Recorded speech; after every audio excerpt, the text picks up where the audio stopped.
right. Now this is a trade idea that I actually do vibe with.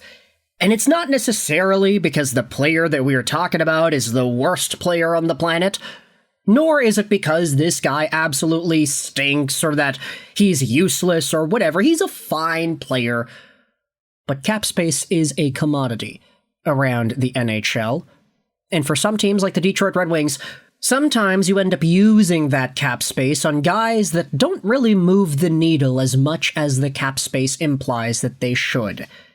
And over the past few years, Steve Yzerman has gotten into this trap of spending maybe a little bit too many dollars and for too many years on guys that just aren't really worth it.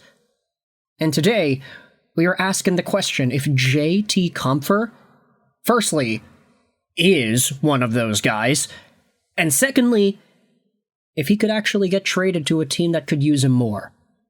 JT Compher, 30 years old, 6 feet 190, right-handed guy, signed on till the end of 2028, making $5.1 million a year. Now, that's a big beefy cap hit right here. And this contract was 5 years long when he had signed it back in the 2023 offseason. It's been 2 years of JT Compher in Detroit, and he has been declining somewhat. He had 52 points in 82 games played the season before getting signed by the Red Wings. He then had 48 points in 77 games a year after that, and then this most recent season, he dipped all the way down to 11 goals and 32 points in 76 games. JT Compher is just not the top 6 forward option that the Red Wings thought they were getting back in 2023. With the emergence of Marco Kasper on that second line, as well as some other players like Patty Kane, DeBrincat, also establishing themselves in that spot too, you have less flexibility for guys like Andrew Kopp, for guys like JT Compher, to exhibit top 6 minutes. And sure, you can say that a lot of that had to do with opportunity. It's the fact that Marco Kasper worked his way up into the lineup to deserve that role on the team. But now, you have guys in your middle to bottom 6 making $5.1 million for the next 3 years. So what gives here, Stevie Y? This is why we're heading over onto Detroit Hockey Now and reading this piece published by Kevin Allen 3 days ago on July 10th, asking whether or not the Colorado Avalanche should reacquire JT Compher. There also is a discussion on Rickard Rakell's trade value at the bottom, which I did want to dive into as well, because Rakell has been a name that has been tossed around there in various NHL trade discussions, and because the Red Wings need a winger to potentially play on the first line with Larkin and Raymond, you could very well say that Rakell is a suitable name there. Now, this article will be linked in the description. Of course, Kevin Allen does some really good work. We're going to read the piece ourselves, but of course, if you want to digest the article on your own time, the link is in the description for all of your reading pleasure.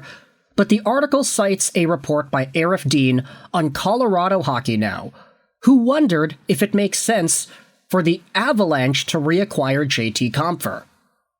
Might I remind you, in Compher's last season with the Avs, he had 52 points in 82 games played. That was a very good season, and it's why he got paid the amount of money that he did on the free agent market. This article says here that Compher helped the Avalanche win a Stanley Cup as a number 3 center in 2022 before signing with Detroit as a free agent. Dean points out that the Avalanche have $6.55 million in cap space, but they need some of that to take care of other business. He writes that the Red Wings would need to retain salary to make it happen. Compher has 3 years left at $5.1 million per season. That's certainly an impediment to moving him because he's coming off of a subpar year. Plus, GMs are loath to take on term these days.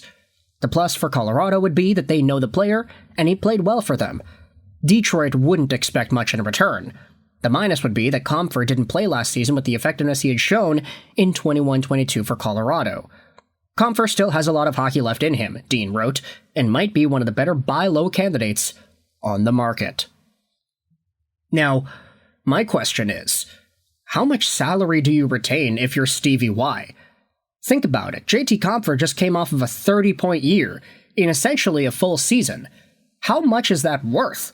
Is that a $3 million player? Is that a $2.5 million player? It's certainly not a $5 million player. So how much salary do you retain here? 5.1 divided by 2 is $2.55 million. So the max the Red Wings could retain is that amount. But when you think about it, is it worth it for Stevie Y to even think about that sort of a dollar being retained? Hell nah. Absolutely not. You don't want $2.55 million being retained till the end of 2028 for a guy that doesn't play for your team. If you're only retaining, let's say, $500K or something, maybe it becomes a lot more stomachable. Still, you don't like the term. I don't think any GM is going to go out there and like the 2028 expiration date for this contract here. But realistically, the way JT Compher played last season for the Detroit Red Wings, he's absolutely not a $5 million player. He's more in that $2.5 to $3 million territory in terms of the value that he brings and the points that he scores and just the overall deployment there. Heck, he was never really a $5 million player with the Avalanche. Sure, he won the Stanley Cup, but still, this guy, spare the 22-23 season where he had 52 points in 82 games, was never really in that $5 million territory ever. I get it, the cap is going up, so teams are going to have more to spend, but still, this was a bad contract the day that it was signed, and it's still a bad contract now. With all this in mind, though, let's shift gears over onto the bottom of this piece. It goes out there and talks about Dan Kinierski's look at Rickard Rakell's trade value, and asking whether or not the Pittsburgh Penguins could actually move on from this player. I wanted to talk about Rickard Rakell and the idea of him getting traded over to the Detroit Red Wings because he has been linked to all these different teams. The Red Wings also need a winger, so why not get this conversation rolling? Let's go over to trade prices here. Dan Kinierski wrote this on Pittsburgh Hockey Now. This article will also be linked in the description. On multiple occasions, I have opined that Rickard Rakell was a 3-asset trade piece. I think Dubas agreed, or still agrees. However, the NHL trade market clearly is not ready to pay up my perceived value for a 35-goal, 70-point winger who, excluding a disastrous start to 23-24, has been quite good beside Crosby and Malkin since being acquired 3 years ago. Rakell has a very underrated physical streak, sharp playmaking, and his finishing ability is akin to a 30-goal scorer. Yet, the NHL trade market seems to be not nearly as enthusiastic as my evaluations. I don't necessarily understand why Rakell hasn't garnered a higher price yet, but that's the reality. Building on Tuesday's column, we were told prior to the draft, the LA Kings had called on Rakell. The Kraken and others seem to be good fits. I'll double down in the opinion. I would take Rakell at $5 million over Nikolai Ehlers at $8.5 million. However, it seems that other GMs disagree. And thus, at least for now, I'm wrong. Now, Rickard Rakell is a very solid trade candidate. I think he's a solid option, 32 years old. He's making less money than JT Compher is.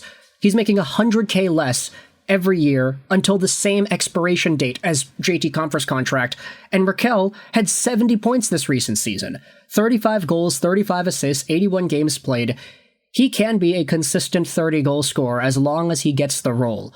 The season before, he had 15 goals in 70 games. That was a total outlier year because every other season, he's been a lot more consistent at producing, especially on Pittsburgh. 60 points in his first full year, 70 points this most recent season, alongside of Brian Rust and Sidney Crosby. That line was absolutely electric. I think that if the Pittsburgh Penguins are willing to sacrifice a little bit in terms of the value they get back, which I don't think they would be because Kyle Dubas really wants to build for the future, we could have seen a Rickard Rakell trade yesterday. But ultimately, this guy is so valuable at the dollar amount that he's at, and with the goal-scoring touch that he has, that it doesn't really surprise me that he hasn't been traded yet. There should be a lot of fighting for this guy. A lot of teams should be interested in acquiring his services, and I think the Detroit Red Wings could be a part of that. They also do have a lot of young talent, prospects, and picks, so I think if Steve Yzerman really wanted to get a trade for a winger done, if Rickard Rakell, who can play all three forward positions, was on Stevie Y's radar, I think a trade is definitely possible to make here. You would have to add on some beefy prospects and picks, but I think it's possible for Detroit. So with that in mind, I want you to let me know your thoughts in the comment section below. How do you feel about the idea of Colorado trading for JT Compher one more time? Do you think he would actually help out that team? And what are your thoughts on the Rickard Rakell trade price? Do you think it'd be worth it for the Red Wings to make a swing for a guy like this? Let me know your thoughts in the comment section below. I hope you enjoyed this video. 99 and bye.